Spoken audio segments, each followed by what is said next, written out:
In these times of uncertainty, it's all the more important that we keep collaborating, informing, and inspiring each other, so that we can be smarter and better tomorrow.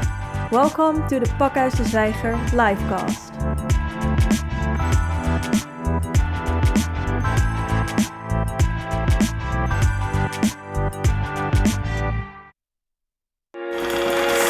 Welcome to this livecast on our future economies. Capitalism, despite the tremendous increase in worldwide welfare through its innovative power and freedom, has at the same time a number of negative consequences. A transition is necessary to overcome ecological destruction, decrease in quality of life, and growing inequality.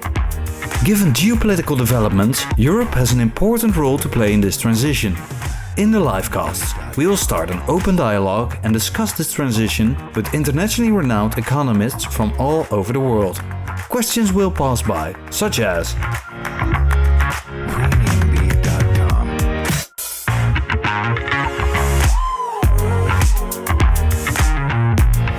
Each week, we will discuss these matters with 2 economists, resulting in 10 online dialogues in 10 weeks, where we will share viewpoints and collect ideas on how capitalism's innovative and creative powers can go hand in hand with fostering an equal and just society.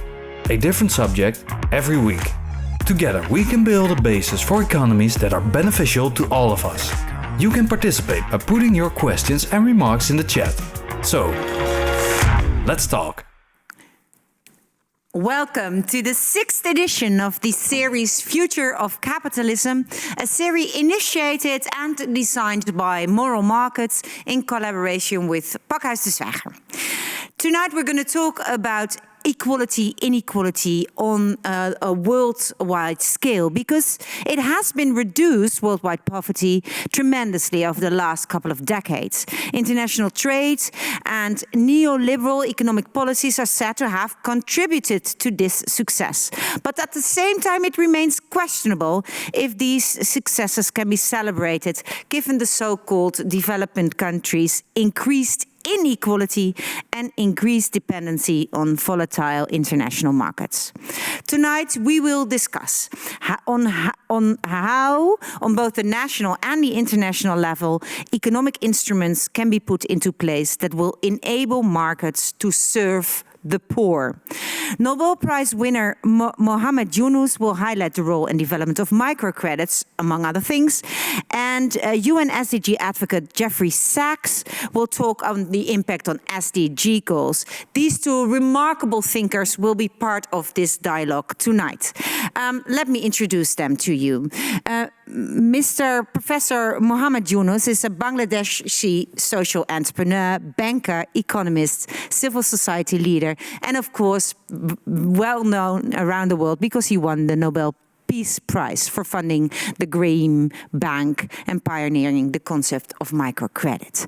But in 2011, together with a group of persons, he co-founded the Yunus Social Business Global Initiatives, and he creates and empowers social businesses around the world to address and solve social problems around the world. Previously, and that is why he was invited here today, he was also a professor of economics at the Chittagong University in Bangladesh, and he published several books related to his finance work, the last of which is A World of 3 Zeros, The New Economics of Zero Poverty, Zero Unemployment, and Zero Net Carbon Emissions. The person who is going to be discussing with Professor Muhammad Yunus his ideas and his own vision on this is another economist, Jeffrey David Sachs. He is an American academic, public policy analyst, and former director of the Earth Institute of Columbia University, where he still holds the title of university professor.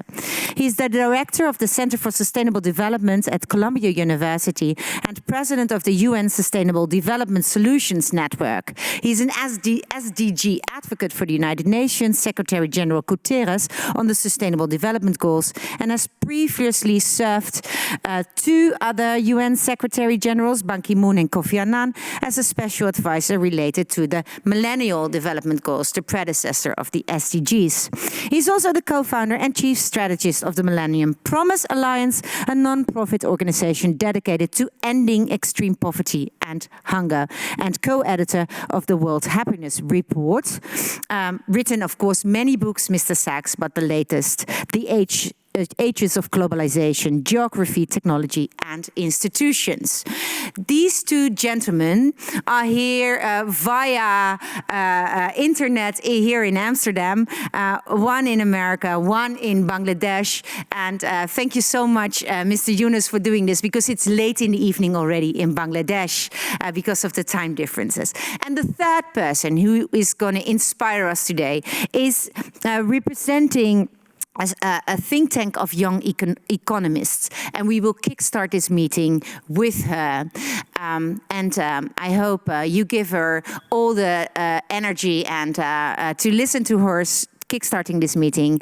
Your attention for Eefje de Gelder.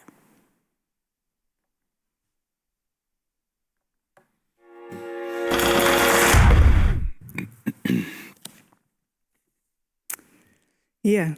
Ladies and gentlemen, tonight we will talk about poverty and markets, a much debated topic. I would like to start with a quite depressing statement, actually. It was made 2,000 years ago. And that statement somehow always pops up in my mind when we are talking about these issues. It's a statement by Jesus saying, "You will always have the poor among you."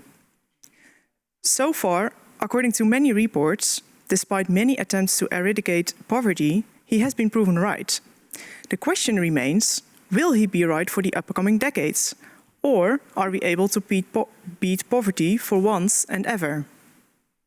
Business, but also governments, will have an important role to play.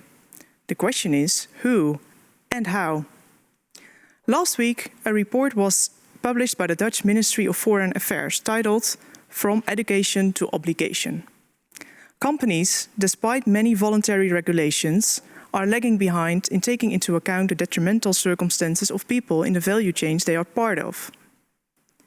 For a long time, general awareness has been raised regarding the situation of people in countries such as Bangladesh, Vietnam, Indonesia, South Africa, and so on, who are mainly producing for Western countries.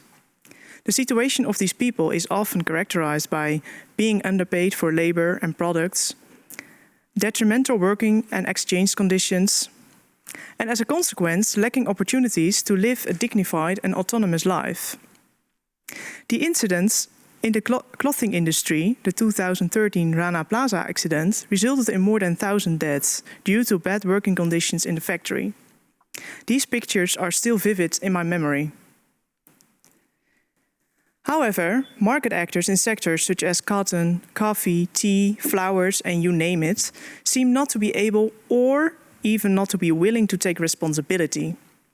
Particularly, I'm talking then about ensuring good prices, decent working and overall exchange conditions, and treating people with dignity and respect, recognizing them in them being human, like us. In this series of dialogues, we discuss how we can transition towards sustainable and just markets. We should take into account the way trade relationships are formed in non-Western markets and how these affect lifestyle and consumption patterns in the West. That may even imply a radical reshape of our lives. For example, a long-term rise in prices for my coffee, tea, and my weekly bar of chocolate imply that I have to spend much more on food, for example, leaving me less money for other things, such as a nice holiday. Or that I cannot always buy bananas or pineapples, and I just have to do with another boring Dutch apple. In the past, we have seen many development policies from the West, such as focusing on building infrastructure, opening up local markets, setting up fair trade programs, and so on. Still, we have the poor among us. What can we do about it now, given that we have learned many lessons? And who needs to take responsibility? In our globalizing market system, We can choose from consumers, firms, but also national Western governments, the European Union, or local governments. The report I mentioned earlier suggests three main routes that, in my view, are a good start. Businesses should start cooperating more. That will create more impact and result in knowledge spillovers all over the value chain, while as well a learning process is created. Responsibility will then be shared. National governments, second, should enforce firms to apply the principles of due diligence. That will imply that responsibility for the situation of the poor and the environment will become obligatory. Also for firms currently lagging behind, the so-called free riders. Third, at the European level, enforcement of due diligence can be strived for. That way, Europe can possibly make a real difference on a global scale. And not only these, also measures such as ownership of natural resources, strengthening local governments and communities, and rethinking the role of capital investors and banks can be strived for. Today's economists are both very experienced in this field, for example, regarding the microcredits and the UN Sustainable Development Goals. I am very much looking forward to the conversation about the policy suggestions and if we can shape markets in such a way that they are beneficial for all.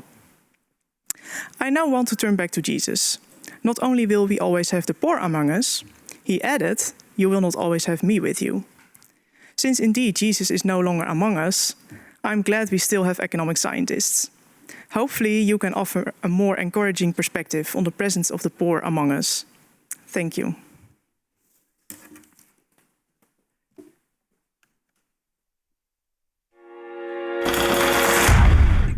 Yes, let's go to the interview of Professor Muhammad Yunus by my co-host David van Overbeek. Thank you, Natasha. Thank you, Professor Yunus, for being here tonight with us as well, especially given the late time in Bangladesh tonight. First off, tonight we're talking about how to align economies to end poverty. And first off, I'd like to ask you, what in your mind actually causes structural poverty in our time? What are some of the most elementary drivers of that? Thank you. Thank you, David. I'm very happy to be here, even it's late in the evening, but this gives me a chance to see my good friend, Jeffrey Sachs. This is one occasion I can see each other. We can see each other. It's wonderful to be with you, Jeffrey. And it will be good to discuss the issue that you put it in the screen, future of capitalism. So I'm worried about the present of capitalism, not the future. The present is so bad, I don't think it has a future. So I should concentrate more on the present nature of the capitalism itself, how it's happening and how it's affecting us. The whole idea of your discussion here began with a quote from Jesus. So how can you start a discussion with the great quotation from Jesus when he says, "Poor will be with us"?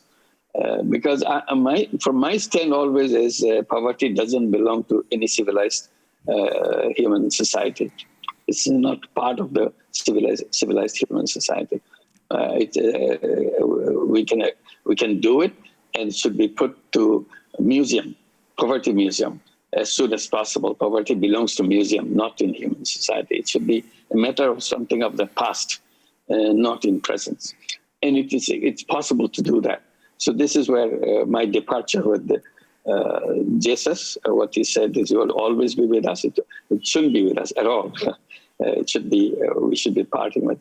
And then you said, Jesus is no longer with us, economists with us. We are not in safe hands with economists. That's for sure. So that we should not conclude that somehow we are in good hands. So we will start from there. The reason I say we are not in safe hands, or we are not in a good situation with the present capitalism, capitalism has created a massive problem. It's not just a tiny problem. Jeffrey Sachs and all the United Nations is trying to bring the SDGs, Sustainable Development Goals. But this is very important. But you need the very structure, very conceptual framework of capitalism has to be redesigned. The present system is not what we can live with. That's where the discussion in my book, The 3 Zeros, come. I said, this is the net result of the capitalism that we have created. It has created a massive global warming. That's what the result is. And this has brought us to the cliff where we'll be jumping off very soon. The world doesn't have much time left. The human being, at least, don't have much time left on this planet with the global warming. So it's a matter of a couple of decades, maybe 3 decades, something like that. It will be all over. The game will be over. That's where capitalism has pushed us. The nature of capitalism created a situation of total destruction for us. So this is one. The another one, you raised the issue of poverty. And I will see it, the poverty on the other side of the capitalism. I kept saying that in the 3 zeros, zero poverty, zero unemployment, and zero net carbon emission. But I would like to put it more directly by saying that capitalism created massive wealth concentration. That's how the machine is built. Machine is built to suck up all the wealth from the bottom and push it in the top. And this is totally not sustainable situation for human civilization on this planet, because itself is a huge ticking time bomb. It can explode because of the wealth concentration alone. So the poverty comes from that part of the capitalism, that it continues to push all the wealth to the top in massive, obscene concentration. And it's so bad that all the wealth that we create goes in the hands of few people only, and the massive number of people remains unattached to that wealth that we create. So this is not something that we can live with. The society cannot continue with that. So this is where we end the whole situation. And third one is, again, capitalism has brought up the whole idea of artificial intelligence. And this is something which will be replacing human being on this planet, and it will be doing it in a massive way. So human being will become a surplus elements on this planet. It has no use for anybody anywhere. So that's what the result of the way that we have designed capitalism. So it's not something that ordained by some supernatural power. It's just the way we, in a faulty system that we built, created all this massive problem for us. And as soon as we can get out of it, the better will be for us. So I'll stop here. Yeah. So Professor Yunus, very clear. Thank you. So in this series, we are trying to reimagine capitalism, which is one of the things that you also address in as one of the structural factors that causes poverty, right? The way that capitalism is actually built, the way we build it together. And we've addressed a couple of things in this series, for example, the invisible hand or progressive taxes or any other things. But in your book, Professor Yunus, you focus on a different aspect, which I find fascinating. I want to explore furthermore with you in depth. You say that we need to instead focus on unleashing the entrepreneurial skills of the bottom billion in order to create a mass base for building models of social business. What do you mean exactly, Professor Yunus, by unleashing the entrepreneurial skills of the bottom billion? What does that boil down to, that idea?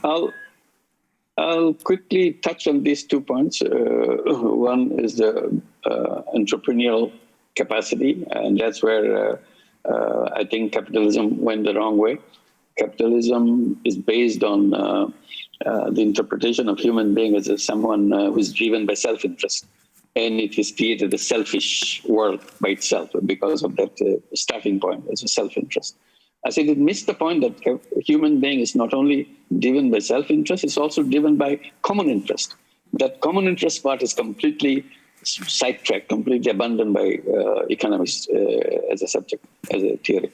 So we left out the whole essential part of human being, which would have created the world completely differently if we had accommodated that. So once we have this self-interest-driven economy, self-interest-driven businesses, we have created a maximization of profit as the core of the whole economic subject because of the self-interest. This is a translation of the self-interest in the business world, is a maximization of profit. If if we include common interest into it, then suddenly whole economics changes. Then we need a different kind of business to serve the common interest part of the human being. So we'll have a world of two kinds of business: a business driven by self-interest and aiming at maximization of profit. Another is another kind of business to address the common problems, common interest. So it's a problem-solving business. It is completely different from the self-serving business. It is a business which is not intended to make any personal profit, but to solve problem in a sustainable way, in a business way. So that is what we have been talking about, the social business. I talk about it, and we have been creating those social businesses to demonstrate that it's something which makes sense, and it can be something which will be able to solve the problem of the world. So these are the two kinds of businesses that can continue if you can if you can put them together. Each person can do both. A business to make money and a business to solve problems.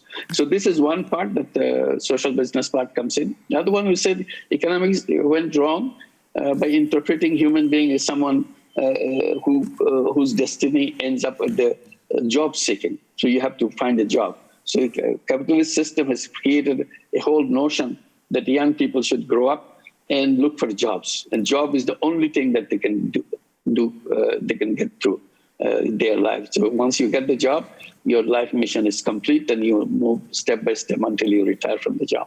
I said that's a very wrong interpretation of human being. Human beings are born as entrepreneur, not as a job seeker. Job seeking is artificially imposed on them. So you took away the whole basic essential feature of human being. Human beings are packed with unlimited creative capacity. So that unlimited creative capacity is expressed by entrepreneurial activities of the human beings. The moment you push them into the job, you take away the creative part of human being. You put the giant human being into a little slot called a job. So you damage the whole spirit, whole nature of human being. I said, if we had designed the whole system as someone, all human beings will be entrepreneurs, we'll be saving ourselves a lot of the problems that we have created now. So we encourage, if we had taught to the schools and in the homes and our education system, that every young people, that telling them that you have two possibilities, you can be a job seeker or you can be an entrepreneur. Mm-hmm. And we teach them how to become entrepreneur, we teach them how to become job seeker, and let them choose. That choice doesn't exist. So I'm saying that give the opportunity, they will become entrepreneurs. And I give the examples of microcredit. I said, look, microcredit goes to poor women in the villages. Illiterate women with the availability of financing suddenly turns herself into an entrepreneur. She starts a business. And I said, finance is the fuel of entrepreneurship. That finance is denied for the 70% of the population of the entire world. And that's how we created all this problem of job, unemployment, and the question of poverty, because we are not allowing the natural ability of human being to do things for themselves and contribute. So I say, once you open the door, once you redesign the system of a financing system, the financial system, and it's available to people, people will take care of themselves and contribute to the world. That's the point I was making, that billions of entrepreneurs. Every human being is an entrepreneur.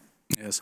Thank you, Professor Yunus. I have a lot of questions and I want to save them for a discussion right now. Thank you so much for the comments for now, and let's move on to the next interview.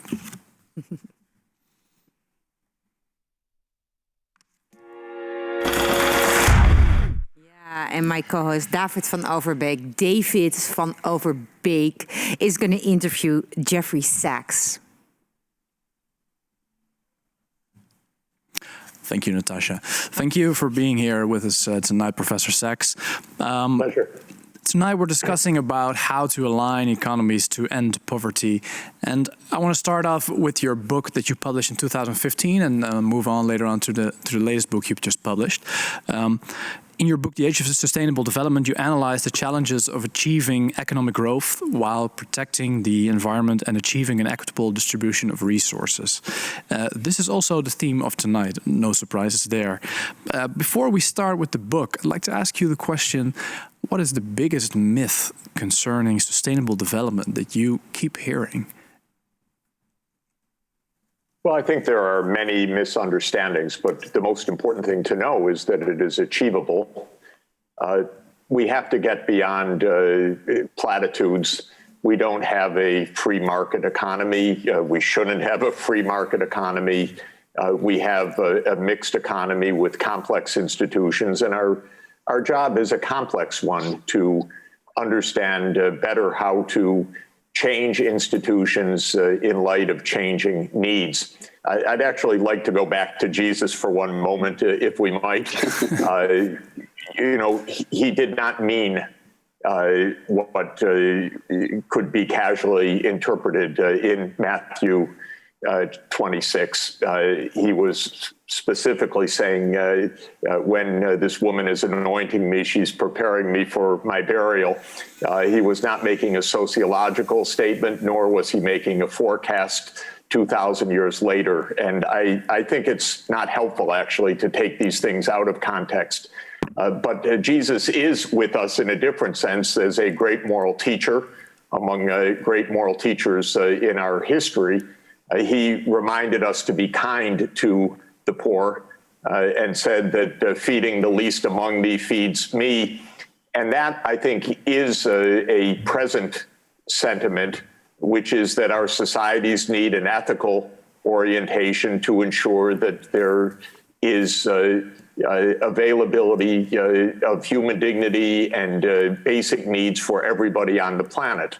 And unlike Jesus's time, which was a time of mass poverty around the world in agrarian societies, there is plenty right now to ensure that every person on this planet can meet all of the basic needs that are given as human rights in the Universal Declaration of Human Rights. And that means universal access to education, universal access to healthcare, universal access to social protection, and so on. And what is important is to understand what kind of institutions, partly markets, and within markets, partly kinds of companies, but also government playing a central role, because in the Netherlands, you get your health care because the government mandates that there should be health coverage for all. This is a basic decency in a well-to-do society, and it's possible to have that for everybody in the world. So we need to understand that economics is more complex than markets. It's more complex than a debate about any particular, even kind of business, though I greatly appreciate social business as a major component of a decent society. Because a functioning economy in the real world needs to have government, it needs to have a social business sector, it can have a very healthy private business sector, as long as politics are not corrupted by money in politics as they are in my country, for example. And so I just urge us to have a more sophisticated discussion globally to understand that the goals we've set, the Sustainable Development Goals and the Paris Climate Agreement, are technically within reach. We're a very rich world, but we need taxation, redistribution, public services, public investment, proper company law that is up to date with our needs. Instead, we have a kind of mythology of the free market as if we're still living in 1776 with Adam Smith's wonderful book, by the way, but after all, it's 250 years old. So it's a historical text. It's not a current text, nor should we live with the simple-minded ideas that you would get maybe out of a bad economics textbook about the invisible hand and free market and so forth. These are myths that help us to understand certain things, but can blind us to other things. The world is more complex, and the institutional framework that we need to ensure well-being and human dignity is fundamentally a mixed system with private ownership, public services, public ownership, and many different streams running into into social outcomes, but grounded in an ethics that calls on us to ensure that everybody has dignity and everybody can meet basic economic needs. And I can tell you, we can go into it at any length, but there's plenty available to ensure that in an environmentally sustainable way. So the Sustainable Development Goals are one of the means in which we are trying to achieve that. These Sustainable Development Goals can be seen as sort of an expansion on the Millennium Development Goals in order to address extreme poverty, environmental degradation, political, economical injustice, and so forth. Let me get your assessment, Professor Sachs. The Sustainable Development Goals were formulated in 2012. Has enough progress been made since then, to your mind? Well, in 2012, governments took the decision to have Sustainable Development Goals, and they were negotiated over 3 years and then adopted in September of 2015. Then my country did something really, really stupid, which was to bring to power a psychopathic president, Donald Trump. And I hope that we're getting rid of him next week in our elections, because this was a huge setback for my own country and for the world. The United States is an important country. And it has a terrible leader. And that has created a huge mess over the last 4 years, because what has Trump done? He's tried to break the global cooperation that is needed. He never says Sustainable Development Goals. He has walked out of the World Health Organization, out of the Human Rights Council, out of UNESCO, out of the Paris Climate Agreement. And so this is a big problem, because we have a powerful country that still some in Europe know is important as the lead country of NATO, for example, but with disastrous leadership right now. So to achieve anything, we need politics.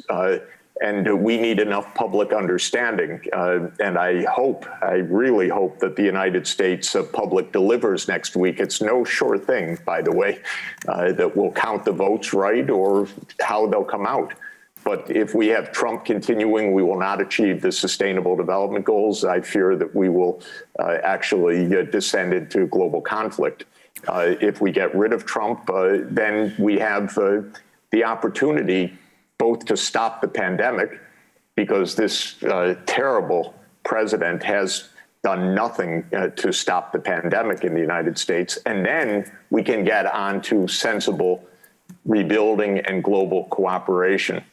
Yeah. But let me just give one pertinent example in this.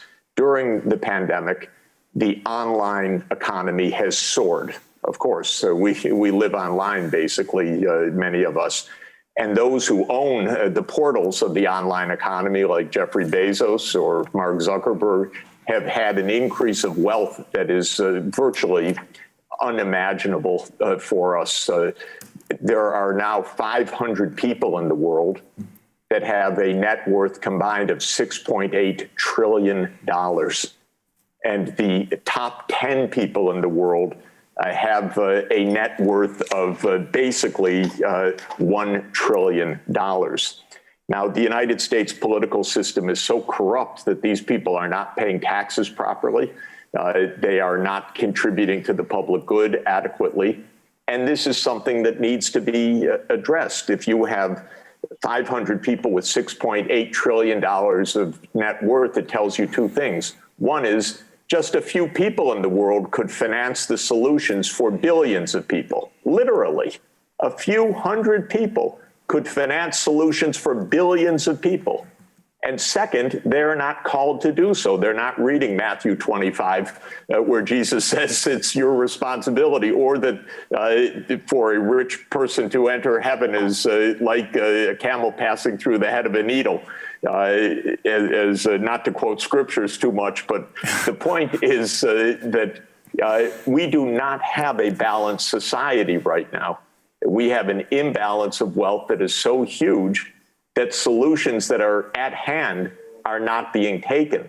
And when you get so deranged as this, you end up with a deranged leader, and even a rich country that can't stop an epidemic, which is what we have right now. We have a rip-roaring epidemic because we have a nut as president, basically. So this is the real situation that we're facing. So in your book, The Ages of Globalization, your latest book, you draw upon, among many other things, you draw upon a history of globalization in order to understand why we are here, where we are now today. And I'm just wondering if you could quickly comment on that, Professor Sachs. How can a history of globalization help us to that extent, help us to better understand the challenges that we face today, some of the challenges you just mentioned? We should understand what globalization has afforded in real progress, what it has cost us, and what we can learn from history. So globalization has included a sequence of technological advances that have had a profound beneficial effect on human society, from the mobilization of mass energy at the beginning of the industrial era to electrification and now to the digital age. And poverty has diminished remarkably around the world because of this. That's the positive side. The negative side is that globalization has come along with violence, with war, with suppression, with deaths of untold millions through abuse of the powerful and the rich. And that has been part of the history as well. The third part of the history is a growing consciousness over time of our common stake in the world. Because the idea of a common humanity around a common framework, while it was part of the prophetic vision of Isaiah and Jesus and so forth in the biblical terms and of other sages, in practical terms, this is an idea that's only around 200 years old. And in modern terms, the UN is in its 75th year this year, as it was established in 1945. We're still in the early stage of trying to make a global civilization that is truly civilized. And this is our greatest challenge right now. We have powerful technologies that could end poverty if we use them properly in this mixed economic setting with a global moral agenda. Yes. But if we don't do it, we can end up destroying ourselves, as has been the case of other transitions in history. Oh. Well, I think we've had a great setting of the scene so far, and quite the sense of urgency from both our speakers. Let's move on to the next part of the debate, the discussion.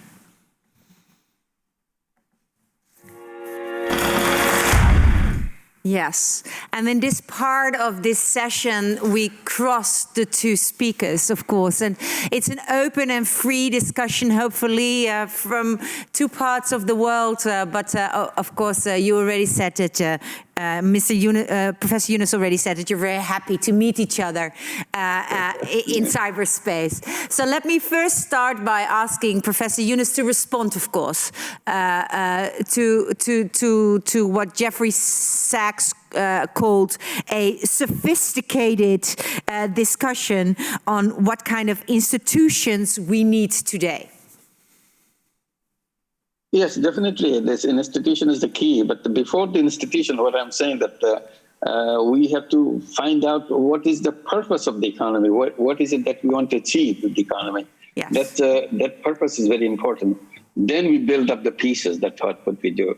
The institutions combine because we want to achieve that kind of thing. It's like building your softwares. Once you have the hardware, then you have the softwares, how you make it happen. For example, we talk about financial institution. Coming back to my own experience of financial institution. There is an institution there. This institution is building is complete, but it's designed in a completely wrong way. It serves the purpose of the people who are at the top, rather than serving everybody who needs their financing and so on. So the massive number of people are missed out completely from the financial system.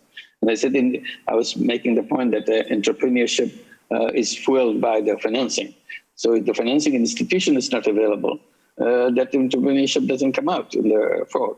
And during the pandemic period, we have seen how billions of people lost their income, lost their livelihood because of the lockdown, because of the sudden nature of the coronavirus attack on their people. And that made it very vivid that how tenuous the life of the people at the very bottom is. And these are the people who belong to the so-called informal sector. And I was again pointing out, look, you don't call it informal sector, then you will kind of describe them in a very dismissive way. We should be recognizing them as a micro-entrepreneurial sector. Yes. These are the people who are doing things on their own. And the government was not involved in it. Finance is not involved in it. They found their own finance from the loan sharks.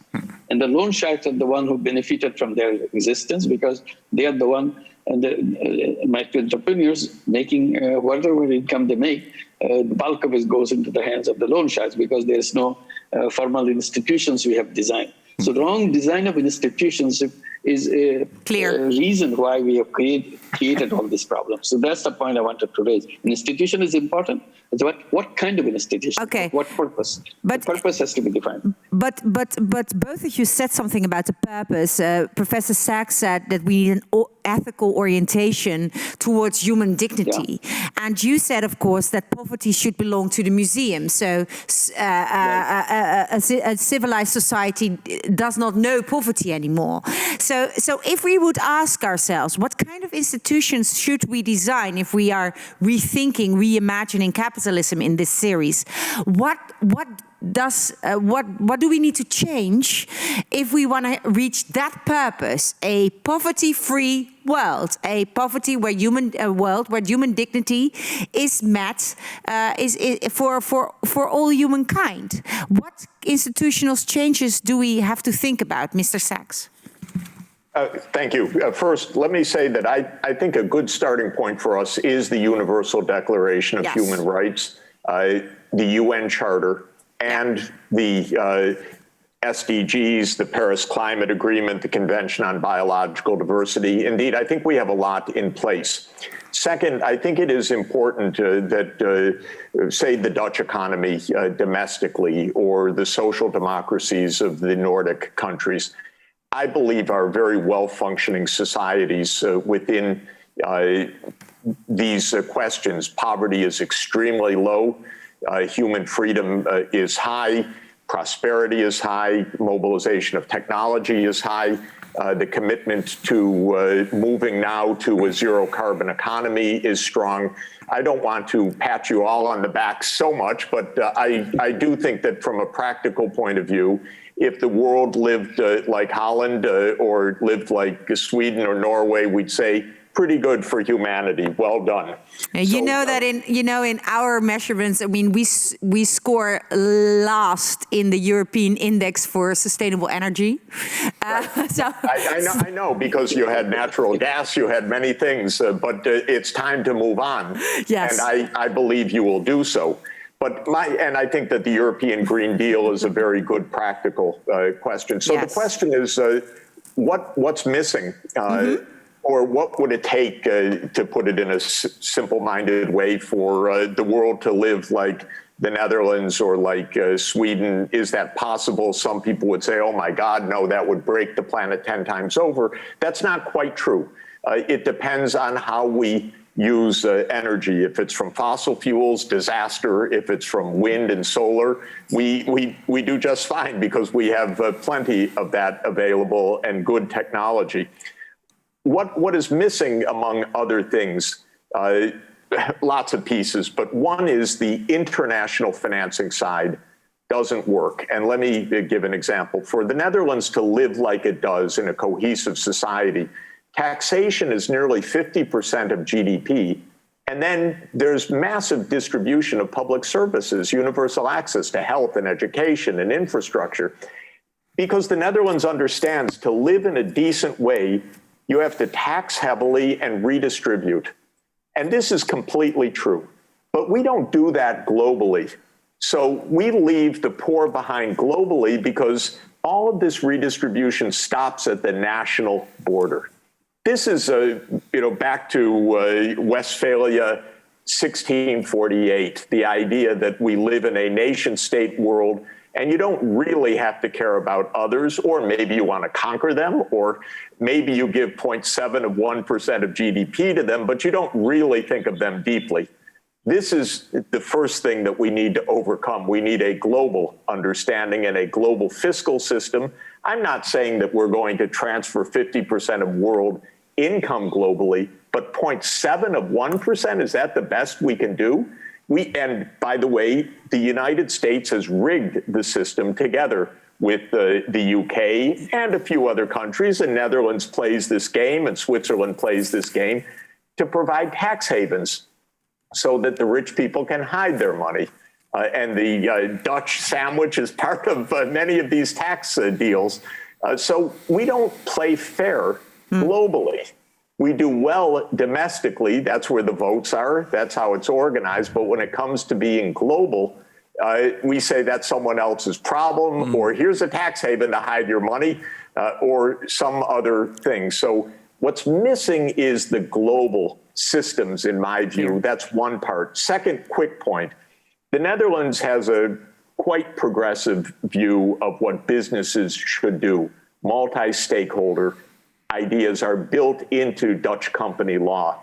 And that's why a company like Unilever really is a leader in sustainability compared to Kraft Heinz, for example, which is a hedge fund run company in the food sector. So what Muhammad Yunus has been championing is better corporate governance, whether it's social business or B Corp or multi-stakeholder corporation. This is another piece of the puzzle, because in my part of the world, we got a lot of nasty businesses that just want to make money no matter how much they destroy the rest of the economy. And the first rule of life should be do no harm. The Hippocratic Oath applied to corporations, applied to our own behavior, applied to our national behavior. And in this sense, I think that this is another part of the institutional reform that we need. Yes, clear. Professor Yunus, would you like to add on? Yeah, I would say I agree with Professor Sachs. But at the same time, I want to add that with all the dysfunctionality that we see in our politics, and you just started saying about what is happening in the USA, the richest country in the world, most sophisticated education, technology, and all those institutions that you have, you end up with a very dysfunctional political system, where suddenly you have a leader like Trump emerging and do almost anything he wanted to do. Nothing could stop him. Even in the pandemic situation, when today the denial of it, it's amazing. I was shocked to see that even at this moment, he is totally denying that it is peaking, and you're denying. And how do you rely on a government like this? How do you rely on a politics like this? So this is my worry, that you come to a country like Bangladesh, country like India, country like many other countries where politics is such a difficult thing. It doesn't lead to the way that you have examples like Netherlands and Holland, other countries there, Scandinavian countries, Sweden, and so on. It's very difficult to get to them. So how much reliance we'll make to those kind of institutions? Another one, I try to add to kind of relieve myself of this worry. So and inspiring the individuals to take actions. You should not be relegating all the responsibilities to the government to do that. Then government can do all kinds of wrong things. So while government should be entrusted with to giving some responsibility, but at the same time, individuals should not stay aloof from that. Individual can contribute in a much powerful way. That's why I try to put the opportunity as a social business as an opportunity to do that. You take that piece, it may be a small piece, but you have a chance to do that. You are not removed from all those things. That I do good business, I'm a responsible citizen, I pay my taxes, my job is over. That should not be it. doing other things, that the common things, as I said, the common interest, should be the responsibility of the individuals. So I bring individuals in a more important position in that scenario. That's all I wanted to add. I think that this is a very important and pertinent to understand, because there are many ways to organize our social life, more individualistic, more around government or collective action, and so on. And we need, first of all, a mix, because you can't rely on any particular one institution, whether it's government or markets or individuals and so on. This is one point. And a lot of good social thought is to understand why different kinds of institutions apply in different settings. But when Muhammad Yunus invented microfinance, one reason he did it, I think it's fair to say, is that Bangladesh was a new country with completely dysfunctional public. There was no government. So he said, I have to do something. We have to act. If you had government, that could do certain things that one wouldn't have to do the other way. And so this question of what is needed where is very context related and also historically related. I would say that as much as we would try to do without government, we can't, because government is fundamental. But when government is bad, it's awful. It's absolutely awful. And by the way, you know, it's also interesting to ask, what is wrong with the United States, a rich country, a free country, you know, a long institutional history? But a lot of what's wrong, by the way, is racism. Trump is a reflection of racism in America, which is very deep. He's got a strong white base. It's a very long story and a very particular story, but it is a kind of social dysfunction that has gotten worse over time because a plutocracy developed as well around our democratic institutions with very big money, big wealth inequality, and social tensions. And it's a long story, but it produced a Trump who's a kind of monster on the system. And very dangerous for us and very dangerous for the world, I might add. Yeah. There's no easy answer to this except voting him out of office. No, but Professor Yunus, that is of course why you say let's focus on individuals, because there is a danger in relying too much on governments, because even a well-established democracy like the United States can produce leaders like Trump. So you are worried that if we focus too much on, for instance, a global discussion on tax, like Professor Sachs is suggesting, you are worried that we won't meet the goals we want to meet, the purposeful economy which serves a situation where there is no poverty. Can we rely on these entrepreneurial spirits? It's about the same. It's the same discussion, but on the other side, can we rely on the individual entrepreneurial spirits to reach that purpose, to reach that goal? Yeah, entrepreneurship alone will not do the job, because entrepreneurship can be used for the wrong purpose. To extract money from somebody else and become such a loan shark or something like that. It's going the wrong way. So that's why I'm saying that another entrepreneurship for social business, the people that can. For example, I can pay taxes. And assuming that government will use these taxes for good purposes. I say, why don't I use this for good purposes if I have the good intention? Can I have the good intention? And I'm saying, yes, it's possible, because we have to design a system where I say, yes, I can make whatever I pay the taxes, I do pay the taxes, but still I have money with me. I can do things, invest in things to solve the problems. Start with a small way, but I can replicate it, continue to expand it, because it's a business. It's a self-sustaining system. It's not something that is not a charity money that I come to the end of this money. Money continues to grow within a business, so I can create that. So as each individual can have two split personalities in that. I can have the entrepreneurship for making money as a conventional business, and also create businesses to solve problems. So that way you can expand that opportunity. If you look at the young people, many young people start their life with great ideas to do things for the people, do things for the world. But they are pushed into the side where you have to work for big companies to make the money. And then I lost the whole appetite or opportunity to do the things I wanted to do. If the social business opportunity existed, I said, no, I don't want to do that. I want to create my own social business and achieve the goals that I have set for myself. So that should be encouraged, that individual want to do things rather than surrender them and then either take a government job or take a private job and go in a completely different direction. Yes. Could I come in on that? Yeah, just to say, if you look at, say, the World Happiness Report this year or the Sustainable Development Index report, the Netherlands, one of the top countries in both. But if you look at the top 10 or 20 countries, all of them have a high level of taxation and a high level of government services. There's a reason for that.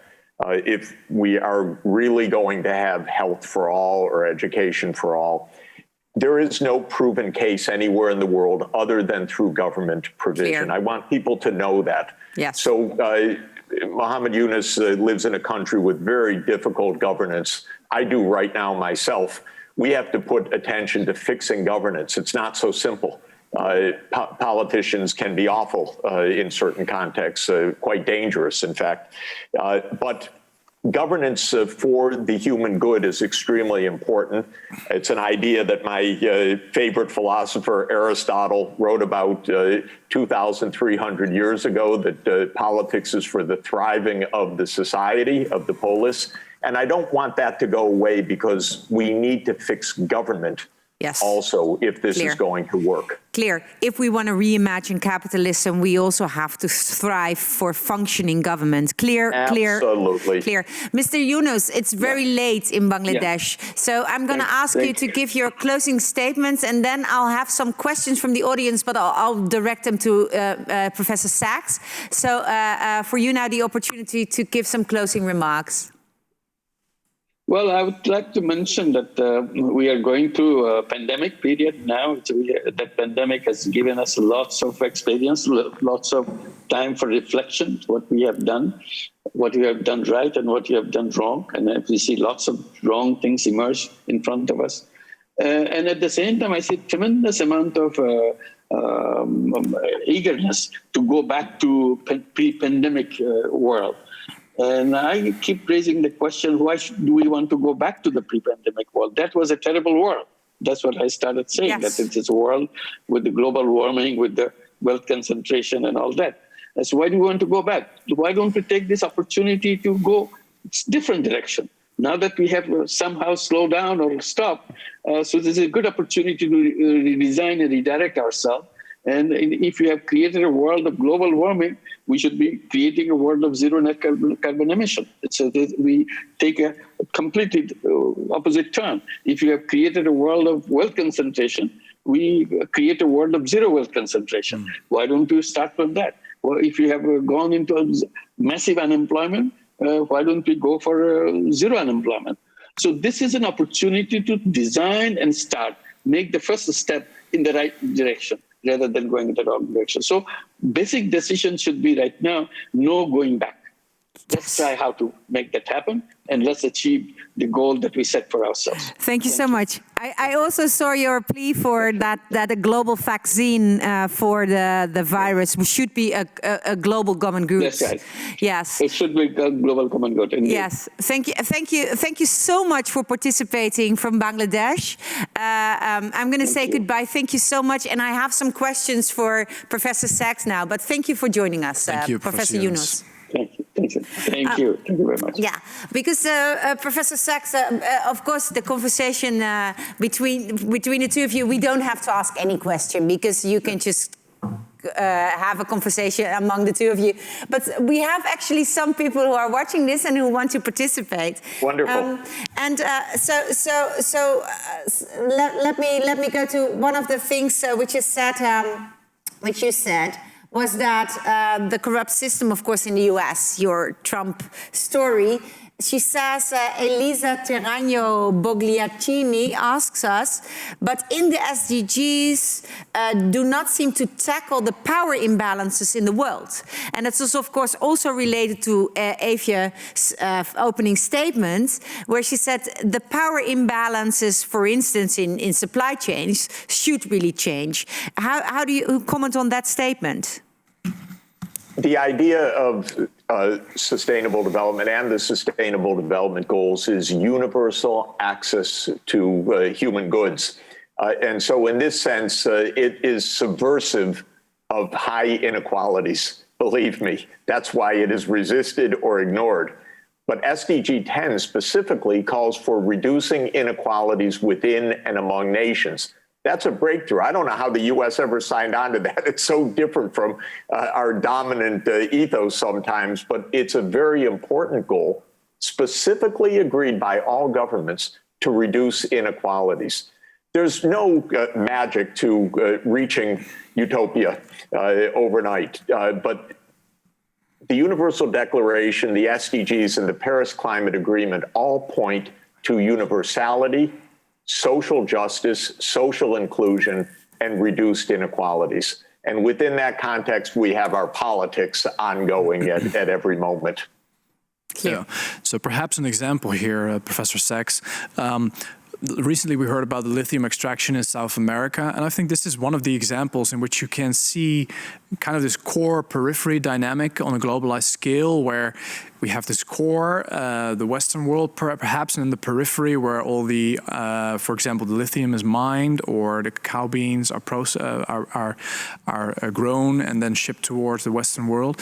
And I'm just wondering, within this dynamic, and you could use the lithium extraction as an example, the government always seems, the local government there seems to sacrifice the long term for the short term, giving the contracts to multinationals who help them with the extraction, but not actually providing the know-how to the local community in order to come up with their own industry, for example, to not only dig up this lithium, but also process it perhaps, or some other high-tech, develop some other high-tech jobs or high know-how knowledge jobs. So I'm just wondering, how can we break this dynamic that we keep on seeing, actually? Well, we need transparency and international law. This is not impossible because it does occur, but it is threatened.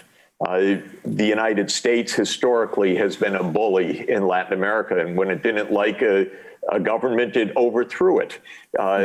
Even today, the United States is imposing unilateral sanctions that are devastating on Venezuela. I'm no fan of the Venezuelan regime, by the way, but I am completely against unilateral U.S. sanctions, which I regard as against human rights and against international law.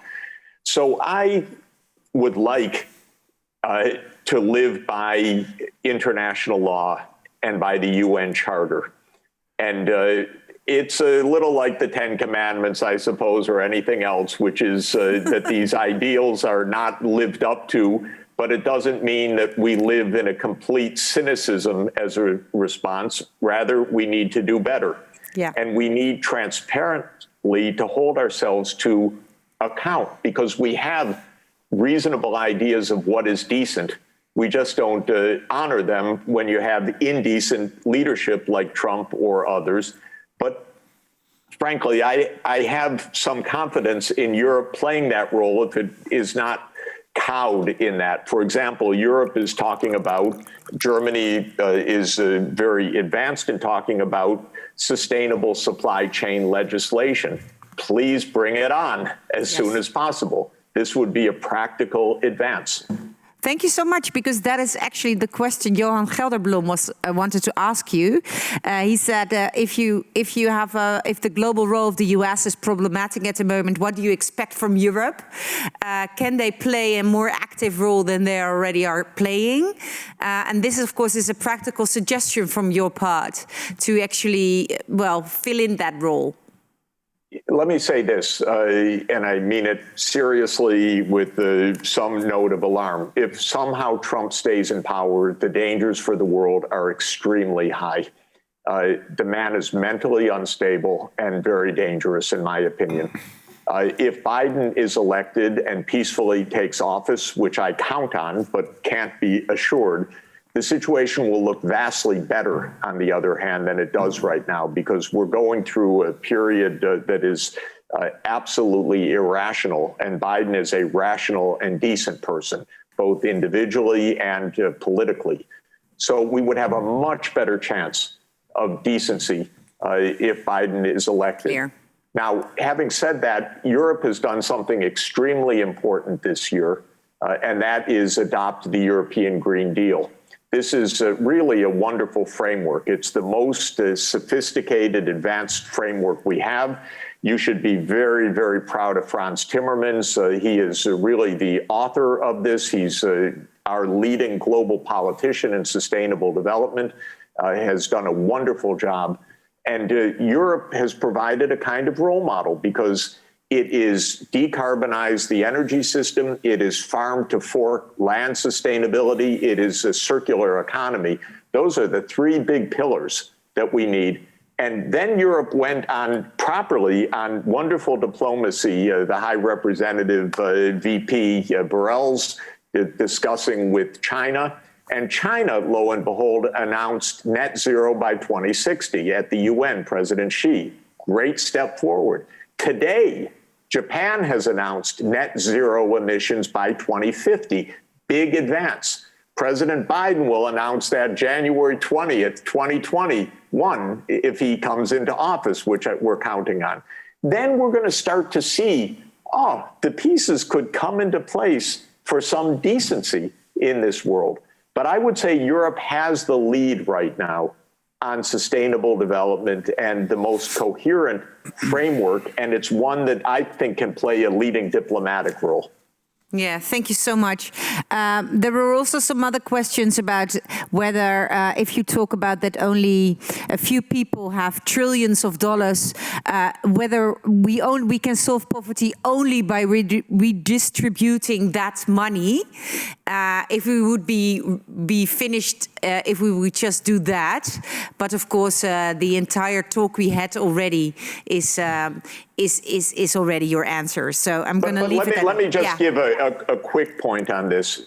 Enabling people to have basic health services and children in school is probably an incremental $100 billion or so compared to the current flows from the rich world. Yes. If you have $6.8 trillion of wealth, and imagine that you put that into a foundation or a trust, and it has a 5% payout, that is $340 billion a year from 500 people. That is enough, actually, to get every child in school and everybody covered by at least a rudimentary primary health system. It's unbelievable, but it's actually true. Now, it's not enough to achieve sustainable development. That's trillions of dollars of investment in renewable energy and in new infrastructure and many other things. But these few people really could make a huge difference in saving millions of lives and getting hundreds of millions of kids in school, for heaven's sake. Come on, Mr. Bezos and others and your friends, it's time to do it, because Mr. Bezos has $190 billion in his bank account today, $190 billion. Yes. Clear. Thank you so much for answering that. We're going to go to the final part of this session, and that is where we ask Eve back to reflect on this. Let's do that. Yeah, welcome back. You kick-started the session, and then, of course, Professor Sachs and Yunus took over. What are your thoughts? Thank you, of course. I was happy that my quote apparently raised so much attention. Starting with Jesus kickstarted the meeting, yes. Actually, it's also in the Mosaic laws, actually. So that quote, I looked it up, of course. And Deuteronomy 15, I think it is. Yes, exactly. You are. I think you must be a Protestant, knowing these chapters so well. Biblical knowledge on the table, yes. Yeah. So I was actually, the quote really always bothers me because during my research, I'm working also, beating against poverty, of course. And you have these moments that you think, you always have the poor. So whatever we do, it doesn't seem to have a real impact, or at least we are very limited. And therefore, I also see these very huge inequalities in the world, and that I sometimes think, I just drop giving some things to the poor, because those people with having the funds, they can solve it so easily. So I was very happy that Professor Sachs actually pointed to that in the last remarks. And I was also happy to see that he sees a role for Europe there, because I also think that Europe now is at play. But still, I was wondering, given the situation we are in with the US, and also given China's policies, if Europe is going to be like the bravest guy in the classroom, aren't we can we still be competitive in that way? If you're going to really enforce firms to put, for example, due diligence, the products become more expensive, that kind of things. How is that going to work out? That was still a question that I was going through in my mind. Yeah, and so bravest, you don't mean bravest, you mean the one who's always listening to the rules and being the most obedient. Yeah, obedient person. And are we the ones who are going to say, okay, we should do it by the book? True. And other continents and geopolitical players won't do that. Yeah. Is it actually going to be a race to the bottom, or is it going to be a race to the rock? Yeah. Oh, this is a very interesting question, right? I mean, Professor Yunus also mentioned that with considering the free rider problem, and we see that everywhere as well. And I think maybe we can ask that Professor Sachs to just comment on that. Do you see that there is a trade-off actually there between trying to be competitive as a country and as well maintaining these standards or adopting these new laws? Do you see that trade-off there as well that AFI is worried about? I don't actually, because I think moving forward on sustainability in general will be a good investment, whereas, for example, in the United States, hundreds of billions of dollars have gone into the old fossil fuel industries, and that's going to be scrapped. That's going to be stranded assets. So Europe actually has to move forward on electric vehicles, renewable energy, and so on. And I think gaining the international expertise will not only be an incentive and inspiration to other regions, but actually it will serve European industry well. I would hate to see, for example, the automotive industry hold back saying, no, we can't because others aren't. And then you lose the automotive industry, and that would lose a lot of the core of European manufacturing. We need Europe to build the best electric vehicles as it built the best internal combustion engine vehicles. And this is something that I think the forward movement is extremely important in bringing about. I'd like to see Europe play a bigger role in the digital world, actually. I'm a little worried about Europe being between these two giants that are somehow dividing the digital world, and Europe having GDPR and digital privacy, but not having digital giants. So I would like to see Europe develop its own leadership in this. And don't let us buy Ericsson. That should stay in Europe and not fall into the hands of the clutches of the United States. Yeah. Protective industrial politics. Yes, I think it's actually, if it's constructive in the right direction, not to protect the old stuff, but to help foster the new stuff, I'm in favor of it. Yeah. and that's why you said, of course, I want a sophisticated dialogue on what institutions you need, because you cannot talk in cliches. It depends on the context. Yes, Eefje, you started with Jesus, and then we somehow had this biblical knowledge on the table, but you also talked about the responsibility of individuals here, right? Yeah. Is that worry or that you have, is that been discussed enough this session? The worry in the sense that the poor will never reduce. Well, I think I am quite pessimistic on that, but well, the session is encouraging in this sense, and I still feel somehow always the urge, which is actually mentioned in Deuteronomium, in the Mosaic law, that because we have the poor always with us, you have to always give them what they need, and you have to give them autonomy and dignity. Yeah, so it's a moral obligation.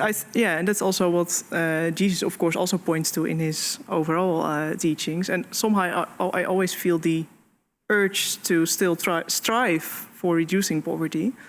Yeah. And I feel that now again after this session.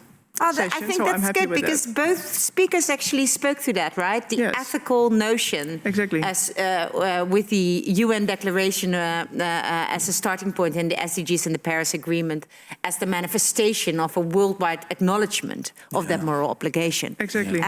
Yes. Thank you so much for that. Thank you so much, Professor Sachs, for joining us in Great pleasure. Thank you. In this discovery we are doing in a public way. Next week, we will be back with the 7th edition of this series with Anne Petit-Floor and Julia Steinberger on environmental pressures and economic solutions to that. If you want more information, please watch thezwijger.nl, or if you want more information on the project, the Future Markets Consultation, watch moralmarkets.org. Thank you so much for watching and having all these brilliant questions. Thank you for joining us, Professor Yunus and Professor Sachs. And thank you, Eefje, for your kickstart and your inspirational column. Thank you, and see you next week. Bye-bye.